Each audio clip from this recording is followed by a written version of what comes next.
Trust me, it's not easy to put a new spin on things with something that's been around for over 25 years, but sometimes you have to dare to dream, and by golly, today on All Over the Place, that's exactly what we're going to do at the inaugural Woodward Dream Show.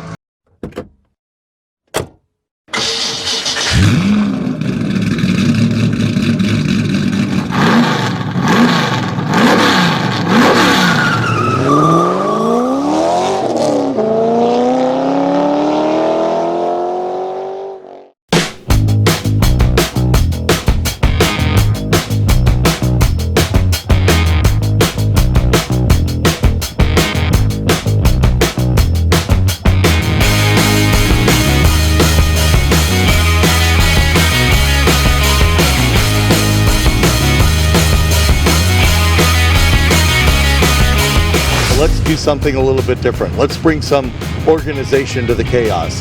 The other challenge has always been for Dream Cruise, especially today, is you get these great cars that you want to see, and it's just too risky to put them out there in traffic. So now what we've done is we've given the owners of those great cars a place to come where they know they're going to be safe, they're going to be cared for, they're going to be respected. The other piece is from the organization side, right? We got places to park cars. People can still leave property, go cruise Woodward, come back, and get their parking spot. So that part of the experience, we held true to what Woodward's all about. We have great food, we got clean bathrooms, we got a place to sit and watch. Our bleachers over there hold 3,000 people, so you can actually sit on Woodward and look down on the cars. We just tried to enhance that experience for the guests coming out so that it was a different way to experience Dream Cruise Weekend. You want star power? The Dream Show has that too. The Red Baron is here, and so is the great Bob Larrabee Sr. As many shows and events as you've been to and involved with over the years, what are your first impressions of what's going on here at M1 Concord? Well, it's pretty amazing. I mean, just the setup here is incredible. It's really great what they've done here, and as I said last night, I think this will be a real part of the hot rod sport in Detroit for years to come.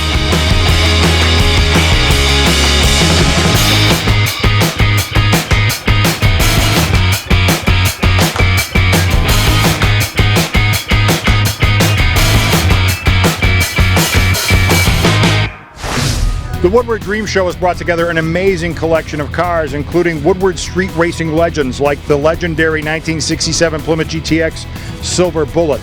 These cars on the street were downright scary, but one of the scariest actually has a ghost story to tell.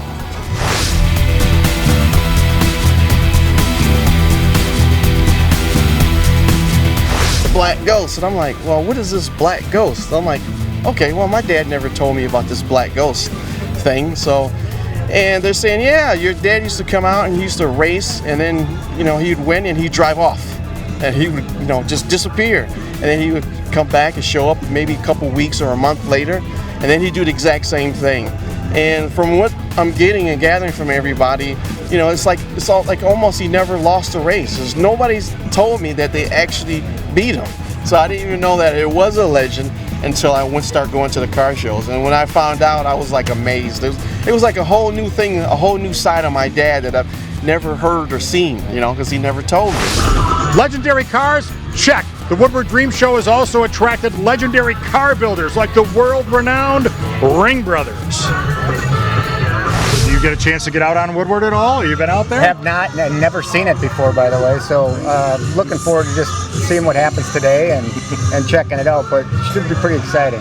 You're allowed to peel out on one of these things, aren't you? Yeah. You can get out there. It was amazing for us. I mean, we have Packer games, people start drinking, but we came in at like 7 this morning. The streets are lined and people drinking beer. I'm like, how are they going to make it all day in the sun starting already? But it's pretty cool to watch people just getting revved up for the cars to start going down the street. I can't imagine 16 miles of bumper to bumper. I can't even fathom that. This interview was going really well until you mentioned Packers. We don't. Yeah. We're going to cut that part out. No Packers.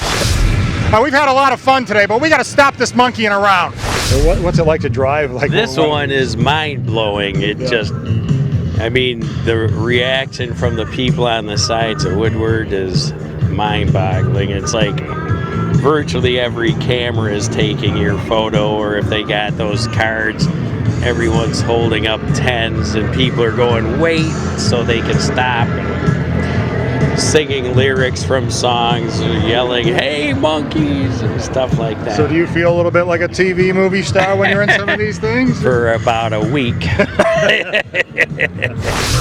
We say it all the time, every car has a story, but sometimes those stories come in pairs.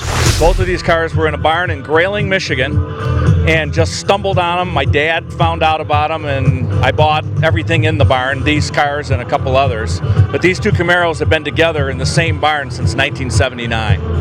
And one of them, though, you had a familiarity with. I worked on this car in auto shop in high school in 1977.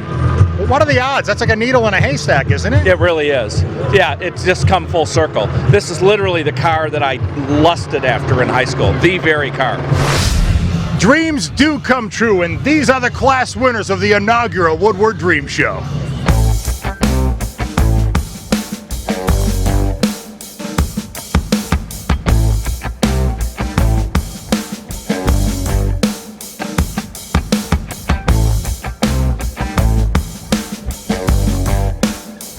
There could only be one inaugural Woodward Dream Show People's Choice winner, and we have found him. Mr. Eric Payne, his 1957 Chevy, aka Painkiller. Well, I mean, how much of a surprise was that? How pleased are you? Blown away, blown away. Even to be picked in a class, to be invited was a privilege in itself, but to win overall, totally unexpected. Other than like going to Autorama where it's been back a couple of times, I don't do a lot of car shows. I mean, I'm involved with car shows. I enjoy going to them. So this means a lot. It feels really good because I don't have a wall of trophies, even though I should. I may have a box of them, but I'm flattered and I'm honored, and it's cool to see that people still appreciate the car, 10 years after we built it. People who walked around today saw some of the greatest cars in the world, and we were so proud of it. And today we were walking around, and I'll tell you, the choices to find winners was nearly impossible because there were so many great cars here. But we were able to do it, and we're happy that our one award that we really got to choose ourselves was the Car Selection Committee Award, which went to this 1969 and a half Camaro. If you ever had the chance to see this car in person, it was an absolute no-brainer. There was no question that this was the car that had to win. When you see the interior on this car and you see the engine bay on this car and even the tail on the back and everything else, all the little details, amazing. We appreciate all the people that brought their cars out. First-time events always have that, let me see what it's all about. I think we've shown to a lot of people here what our M1 facility is all about, and I think we've opened up a lot of people's eyes. Don't get it twisted. This isn't one of those park and stay shows. You can come and go all day long as you please and get out there on Woodward and tear it up. That's exactly what we're going to do as we hop in the old family truckster and take Aunt Edna for a spin down Woodward.